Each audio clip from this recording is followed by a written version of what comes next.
आपण आज कटलेट बनवणार आहोत मोड आलेले मुगाचे आणि पोटॅटो मिक्स करून. त्यासाठी आता आपण हे मोड आलेले मूग आपण मिक्सरमधून ग्राइंड करून घेणार आहोत आणि त्याच्यानंतर आपण पोटॅटो उकडून घेतलेले आहेत तर त्याच्यावरचे छिलके काढून घेणार आहोत आपण.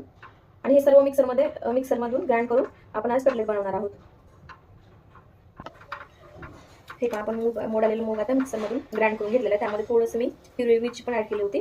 आता ते ग्राइंड झाल्यानंतर हे सर्व आपण एका बाउलमध्ये काढून घेतोय आणि जे आपण पोटॅटो उकडून घेतले होते त्याचे छिलके काढून घेतलेले आहेत. आता ते आपण किसणीने स्मॅश करून घेणार आहोत जेणेकरून मऊपणा येईल. कटलेट असे छान होतील त्यासाठी मी किसणीने आपण जे डेली यूजसाठी यूज करतो ती स्मॉल किसणी घेतलेली आहे, मोठी काही गरज नाही त्यासाठी. हे किसणीने सर्व आपण पोटॅटो स्मॅश करून घेणार आहोत. त्यानंतर हे सर्व मिक्स करून घेणार आहे. तर आपण गाईस मिक्सरमधून ग्राइंड केलेलं आता हे मोड आलेली मूग, त्यात हिरवी मिरची टाकली होती आणि आता हे पोटॅटो आपण खिसणीने खिसून घेतला आहोत. तर त्यामध्ये आपण चवीनुसार नमक ॲड करतोय. त्याच्यामध्ये थोडीशी हळद आणि हा आपला चाट मसाला आहे रामबंधूचा, तो थोडासा ॲड करणार आहोत. त्याने टेस्ट छान येते. आणि मी घरगुती जिरे पावडर करून ठेवली होती की ज्याने दुसरे कुठले मसाल्याची गरज नाही, त्याने स्मेल खूप छान येतो आणि टेस्टिंग लागतं. तर थोडंसं चवीनुसार मी जिरे पावडर ॲड करते. आणि त्यानंतर मी कॉर्न पावडर मागवलं होतं थोडं कटलेट खुसखुशीत होण्यासाठी. मी कॉर्न पावडर 2 चमचे ॲड करणार आहे यामध्ये. त्यानंतर बेसन पीठ आपण थोडंसं ॲड करतोय जेणेकरून सर्व मिश्रण मिळून येईल. हे सर्व मिश्रण आपण छान असं मिक्स करून घेणार आहोत. आता त्यामध्ये आपण कोथिंबीर पण कट करून घेतली होती तेही ॲड करतोय.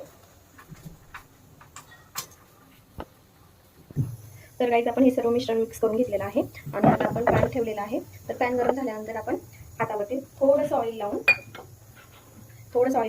आपण हे मिक्स केलेलं मिश्रण घेऊन त्याचे गोळे बनवणार आहोत.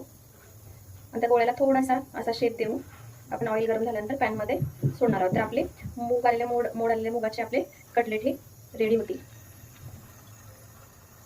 थोडेसे पातळ करूया आपण जेणेकरून छान असे आपले फ्राय होऊन जातील. तर मी हे फर्स्ट टाइम बनवलेलं आहे, तर चला पाहूया कशी होतील. आणि तोपर्यंत आपला कुकरही लागून झालेला आहे. तर मी आज सपक डाळ आणि राईस आणखी कटलेट बनवते.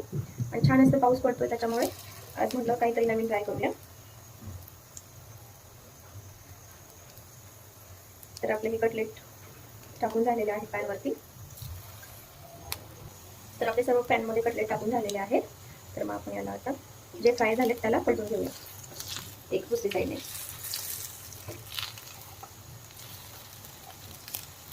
खूप छान असे कटलेट हेल्दी बनलेले आहेत. तुम्ही हवं तर लहान मुलांना पण टिफिनला ट्राय करू शकता. तुम्ही पाहू शकता एक बाजू आपली फ्राय झालेली आहे. आपण आता दुसरी बाजू फ्राय करून घेतो पॅनमध्ये छान असे. तर पावसाचा मोसम आहे, आपले छान असे कटलेट रेडी झालेले आहेत. आपण याच्यासोबत आता सॉस सोबत सर्व करणार आहोत. चला. तर गाईज आपण पाहू शकता त्यासोबत मी ग्रीन चिली सॉस आणि टोमॅटो सॉस केचप घेतलेला आहे. आणि हे आपले कटलेट रेडी झालेले आहेत. आज पाऊस मोसम आहे तर मी नवीन काही ट्राय केलेलं आणि यासोबत मी स्माइलीही बनवलेली आहे.